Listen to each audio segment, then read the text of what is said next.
When people hear the phrase, incredible discovery that could rewrite history, their first reaction is usually excitement. We imagine buried cities, lost civilizations, hidden scrolls, or alien artifacts that suddenly change everything we thought we knew about human beings. And in a sense, that excitement makes sense. It's like the child in us waking up, the part of us that wants adventure, that wants mystery, that wants to believe there is more to reality than the boring explanations we were taught in school. But underneath that excitement, there's something deeper and a little more uncomfortable. The idea that if history changes, then who we are also changes. Because history is not just facts about the past. History is the story we tell ourselves about who we are, where we came from, and what we're capable of. And when that story shifts, it can be destabilizing. Think about it. If you were raised to believe that human civilization started around 5,000 or 6,000 years ago with agriculture, kings, and cities, then your sense of what's normal is shaped by that. You think hierarchy, wars, property, inequality, all of that is just how humans are. But then, let's imagine archaeologists uncover evidence of a civilization 10,000 or even 20,000 years old, with advanced knowledge, art, and social structures we never thought possible. Suddenly the story changes. Suddenly you realize that human beings might not be as fixed as you thought. And that possibility is both liberating and terrifying. This is what makes discoveries so powerful. They're not just about objects in the ground. They're about shaking the foundation of our self-concept. And that's why people resist them so much. Every time in history when someone proposed a radical new understanding of the past, they were ridiculed, attacked, dismissed. When people first suggested the earth revolved around the sun, it was heresy. When Darwin suggested that humans evolved from earlier species, it was scandal.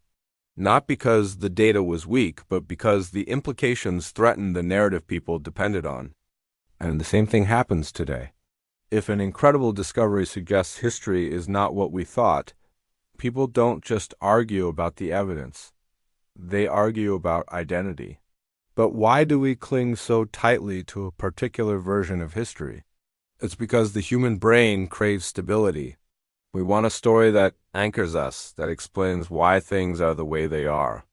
If the story keeps changing, then our sense of self becomes shaky. That's the real challenge of these discoveries.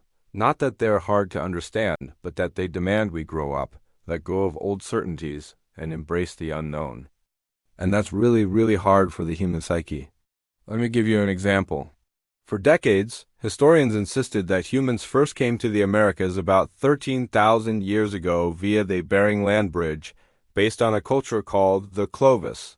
That was the story. It was neat, simple, and taught in textbooks. Then evidence started emerging of older sites, maybe 15,000, maybe 20,000 years old. At first, these claims were dismissed because they didn't fit the accepted narrative. But as more evidence piled up, the story had to change. Now, most archaeologists accept that people were in the Americas far earlier than we thought. That discovery rewrote history. But think about the emotional side. For years, scientists fought tooth and nail to defend the old story, not because they were evil, but because that story was their foundation. To let it go felt like freefall. This is the same thing we all experience in our personal lives. Think about when you discover something about your family that contradicts what you always believed. Maybe you find out your parents weren't as happy as they seemed, or that your childhood wasn't as safe as you thought, or that the role models you trusted had flaws you didn't want to see. That kind of discovery rewrites your personal history, and it hurts.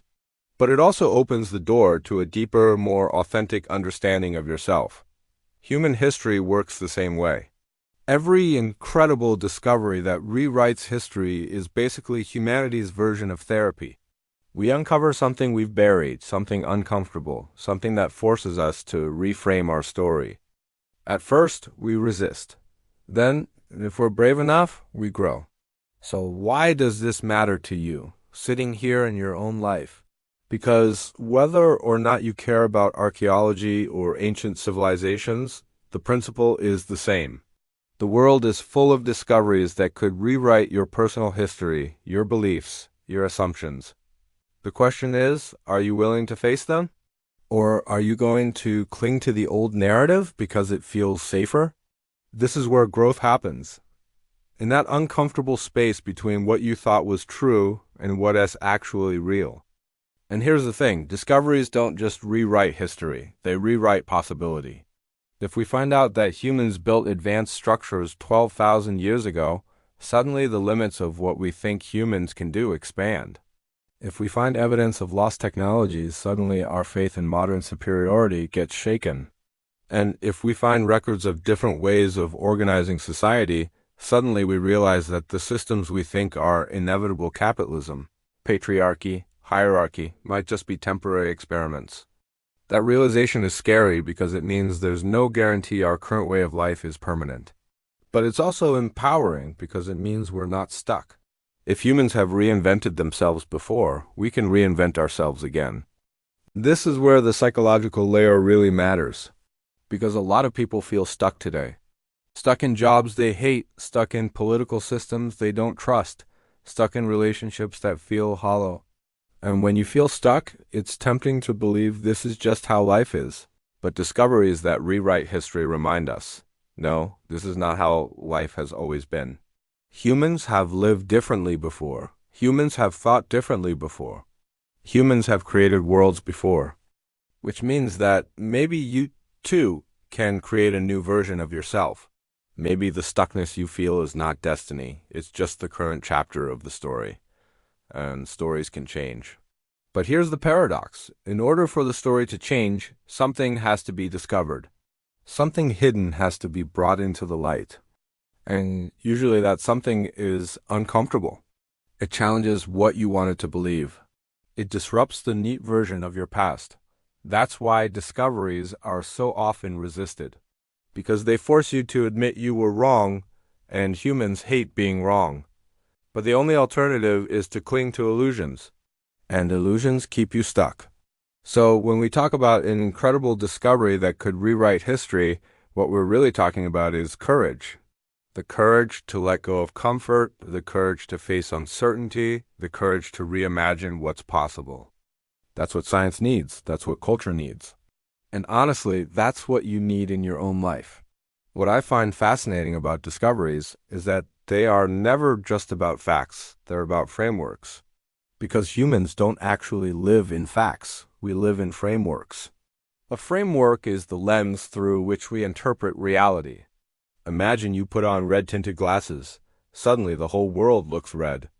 That's what a framework does. If your framework is history began 5,000 years ago, then when you see an ancient ruin, you interpret it one way.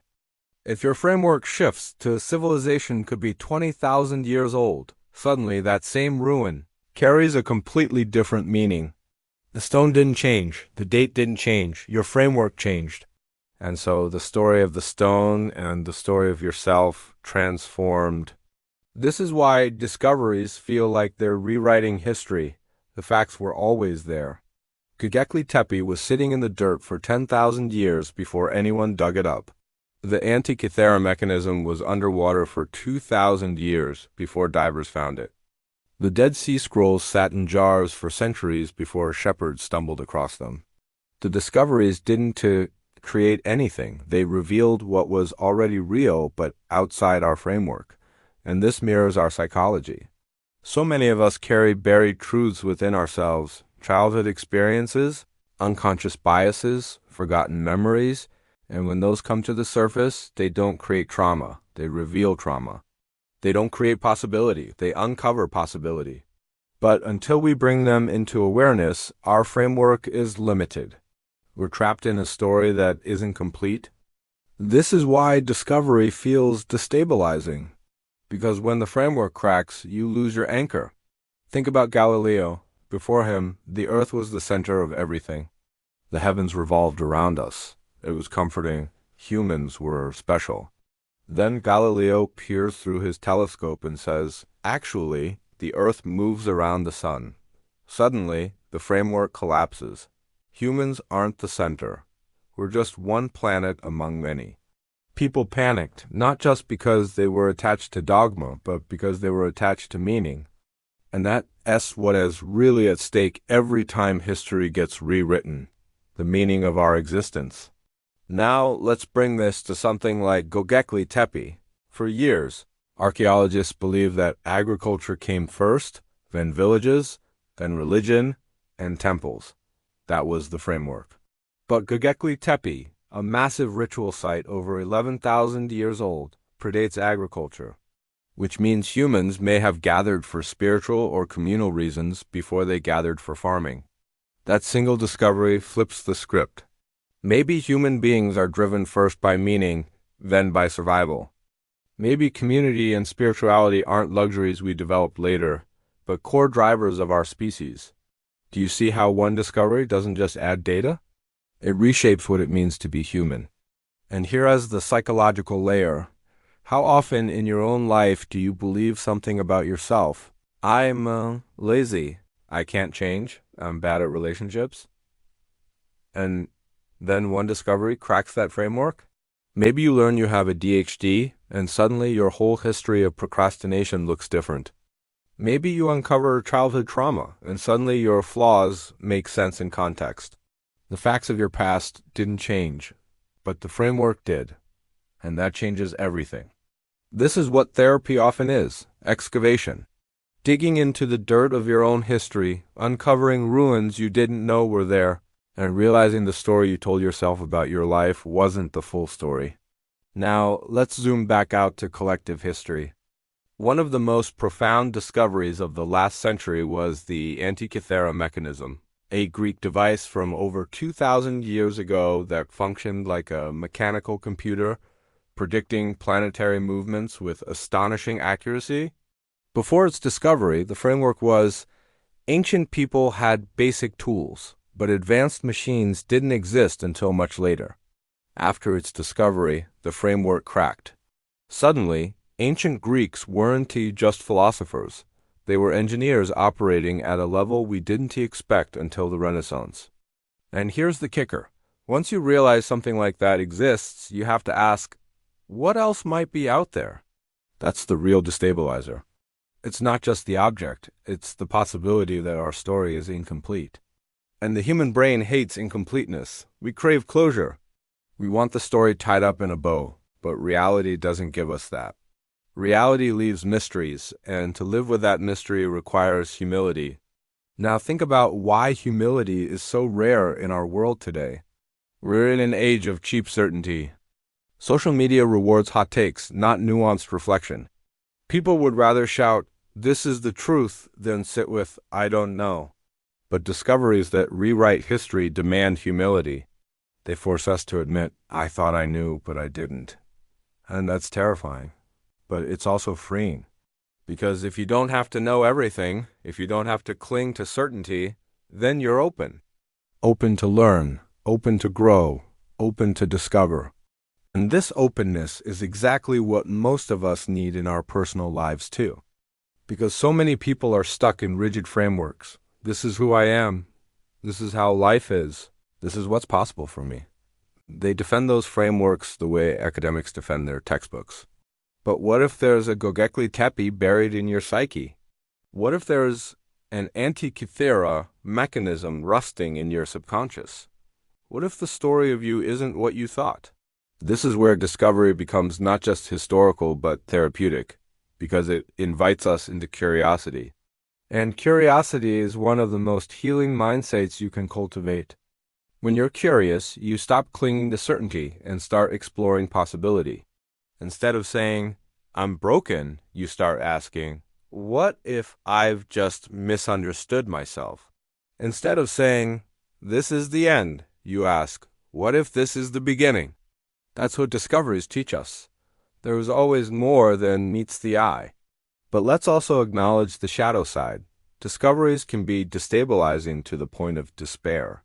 Think about when scientists first split the atom. That discovery rewrote history in the most terrifying way possible.